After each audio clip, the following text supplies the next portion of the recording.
Hi, this is Charlie at My Messy Fingers.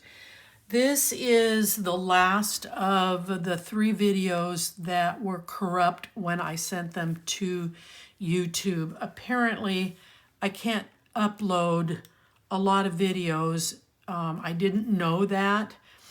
I discovered it when I got done with this one and discovered there was a corruption in this one and the previous 2. So I've already done an instructional video instead of a demonstration video for this signature, which is 3, and then for this signature, which is 4, and now I have to do it for signature 5. I am hoping that that is the end of it.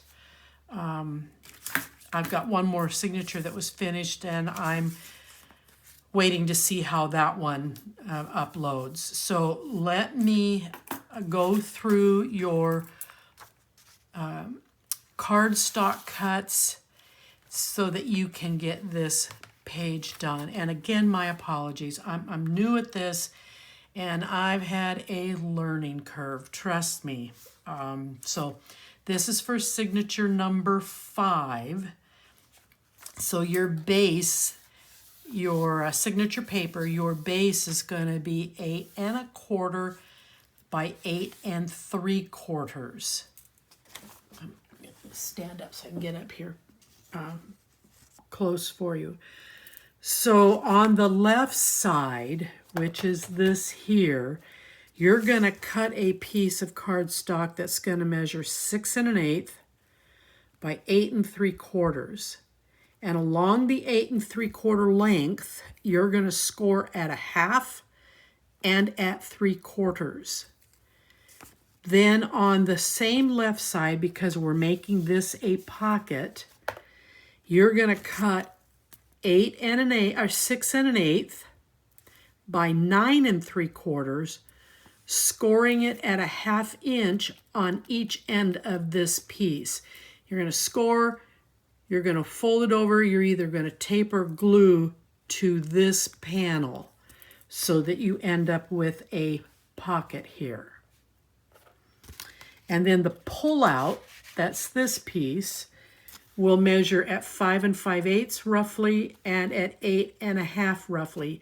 You can cut this to fit, but those are my measurements.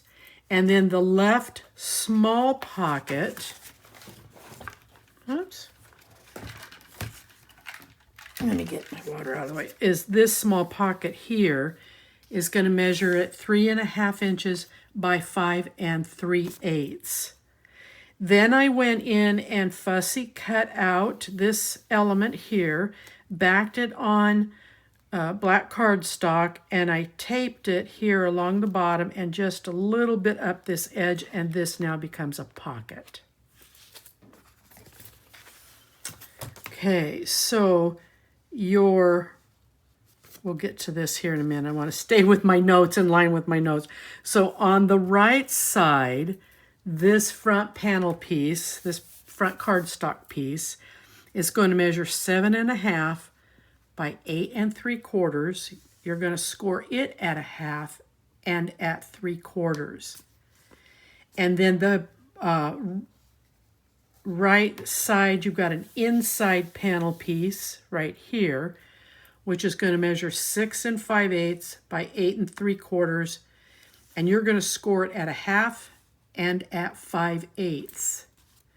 And then this pocket that's right here, mine measured at 6 3/4 by 6 3/4 here by 3 1/4. So 6 1/4 by 3 1/4. The tuck, which is this right here, now I basically just cut to fit. So this ended up being 3 3/4 this way and 2 3/4 this way. And again, I put it at a slant, so it has a different look to it. I put a little bit of tape here, and then I taped here across the bottom. This right side, I've already given you this one. This right side panel here, this one here, is going to measure 5 by 8 3/4, and then you're going to score this cardstock at 1/2. Now this inside pocket is going to measure 8 1/4 across by 2 1/4 deep. The element that I cut here, I cut this out off the top of one of the 12 by 12 pages that had this piece and this piece on it. So the this measures 1 7/8 by 6 1/4, and then you're going to cut to fit and trim to put this in here. Okay, so I want to go over this really carefully with you. And then on the outside, these sayings, good things take time, I took my craft knife and I cut these out, mounted them on black cardstock, and then put them on pop-ups, and you can use chipboard so that they stood up off the page.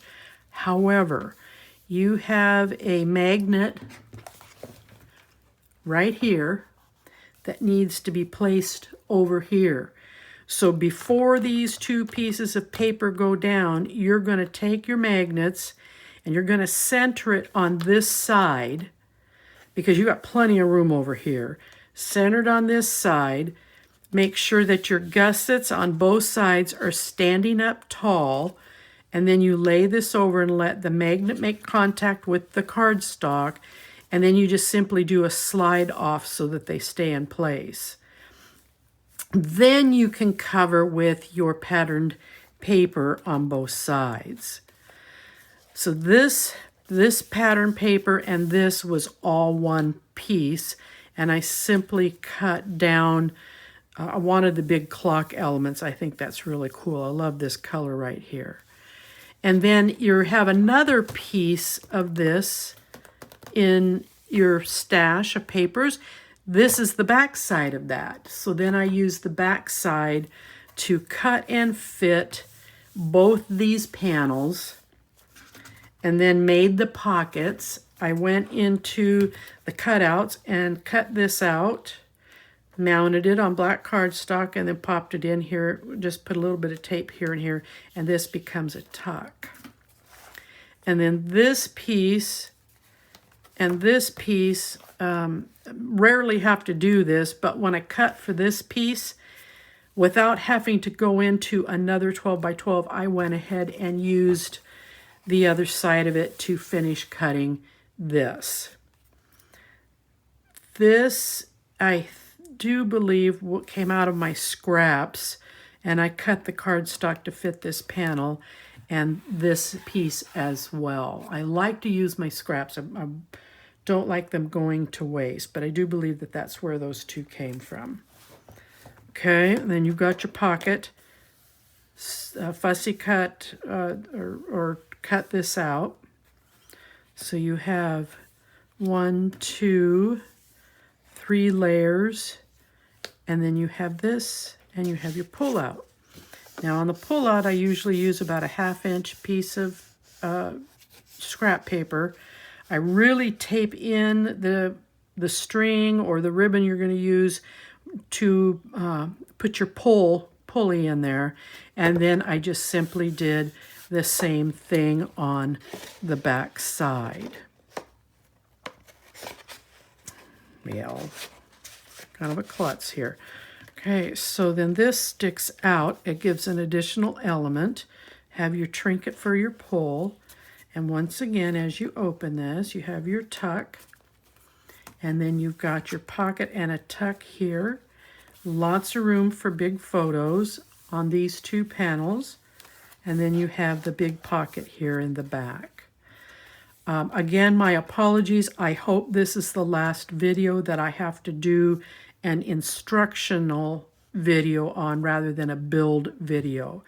If you have any questions about this, please reach out to me either in the comments below. I check them very often, or pop me an email at mymessyfingers55@gmail.com. And again, my apologies. I'm hoping the build for page 6 uploads correctly. So we'll see what happens. Thank you.